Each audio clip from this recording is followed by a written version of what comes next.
4. februārī stingzinoša augstuma pavadīti, ziemas sprinta dalībnieki devās Tukuma virzienā. Tur Melnezera autokrosa trasē norisinājās Kurzemes puses areāla otrais posms. Šī trase šai autosportistu paaudzē bija sveša, tāpēc vai katrs šī čempionāta vērotājs gaidīja jaunus notikumu pavērsienus. Tā arī bija. Priekšpiedziņas klasē sev skaļi pieteica Aivo Gailītis. Uz 3. brauciena starta viņš stājās kā tobrīd labākais. Cīnos, daru, ko var. Šajā trasē, ko noteikti pirmo reizi iepazina. Jā, trasa pirmo reizi. Bet trasa interesanti. Višķi līdzenāk patiktos, bet neko, visi ir vienādi. Jā, bet kur tad ir tas rezultāts? Tā prātīga vai ar pilnu? Prātīgi jau laikam jau tomēr vairāk uz gāšanu te. Saķerīt ir tad jāgāž. Gailītis savus vārdus pierādīja arī praksē. Pēdējā braucienā viņš ierindojās pirmajā trīniekā un uzvaru rokā. Par otro vietu šoreiz cīnījās brāļi Sandis Laukšteins pret Mairu Laukšteinu. Un pirms pēdējā atbildīgākā iebrauciena šajā duelī labāks bija tieši jaunākais brālis.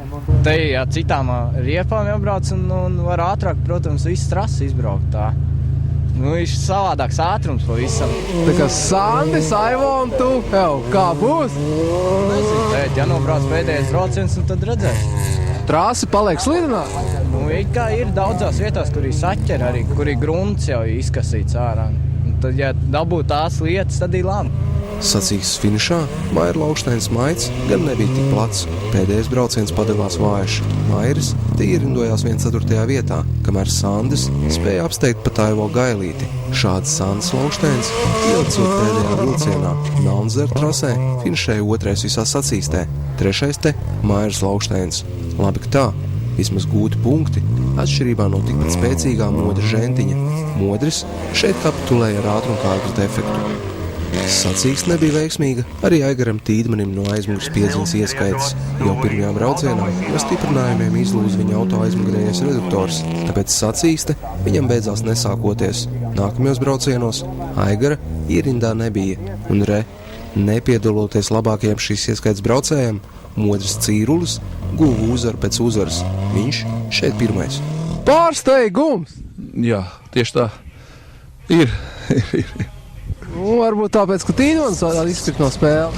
Pirmā braucienā man kā bija labāks laiks Tīdmans. Nē, tāpēc, ka es viņam palēnēju trēli, lai aizvestu mājās, sadauzītu to mašīnu. Bet arī šeit ir tā, ka kam mazāk žēl auto, tam labāk iet. Gan vecs un prātīgs. Jā, vecs tikai prātīgs, ne. Ja par Melnezera sacīkstes uzvarētāju šaubu nebija, tad par pārējām piedestāla pozīcijām gan risinājās cīņa. Šajā cīņā iesaistījās Jānis Grīnbergs un Jānis Strazdiņš. Kāds mērķis bija pēdējiem minētajiem sportistam? Nepieļaut rupas kļūdas, kas bija iepriekšos braucienos, jo bija katrā braucienā sanāca par rupjai kļūdai un uz to zaudē apmēram 3-4 sekundes. Proti, purns iestādīts kupenā? Tas nesanāca, bet sanāca izslīd taisnā ārmalā. Izslīd paliek tajā saucamajā atrabotkā un tur vairs neķem. Tad skaidrs, jā. Pats atbildīgais brauciens iestādi. Godīgi sakot, jā. Gan man, gan Jānim redzēs, kurš pārdegs, kurš nepārdegs.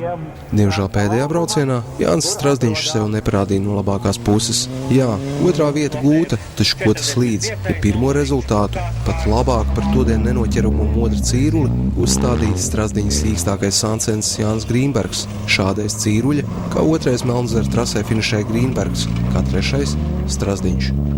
Pilnpiedziņas klasē savādāk. Ainārs Eikerts triumfēja vienā braucienā. Tas loģiski, visas zvaigznes bija nostājušās par labu rallija vecmeistaram. Gan trases segums bija pietiekams sniegots, gan arī duka. Lielos ātrumos forsējot līkumus bija tikai Eikertam. Šitāt patīk, tā ir ātra trasa. Un nav tik ārprāts slidens, tāds lēdz, tā tāda baudām braukšana.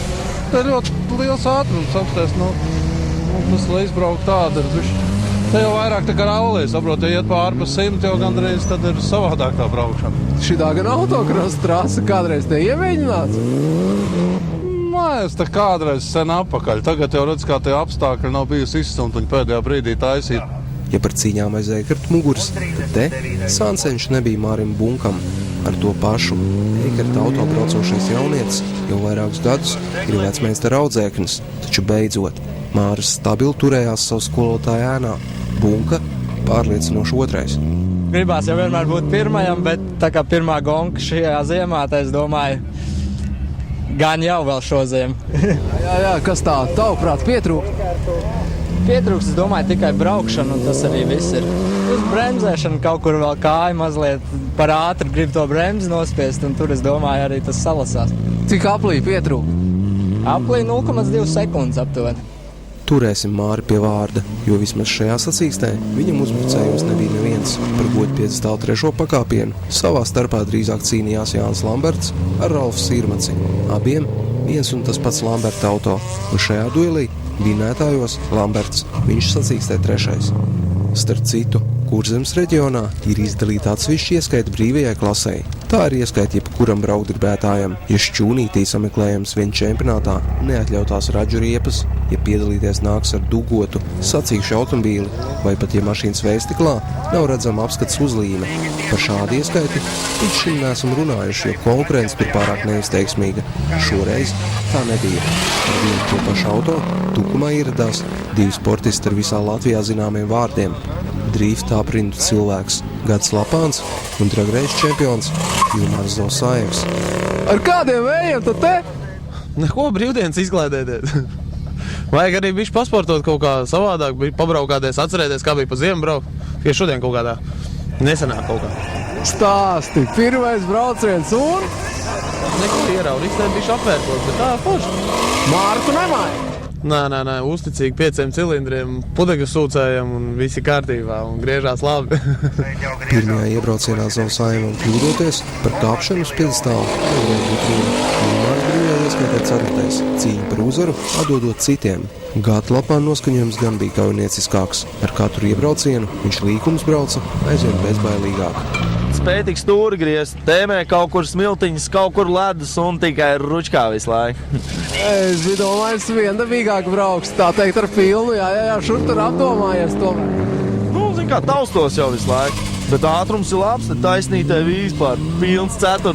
un gar tām riepām tā, ka liekas, tu uzsitīs un būs riņķī.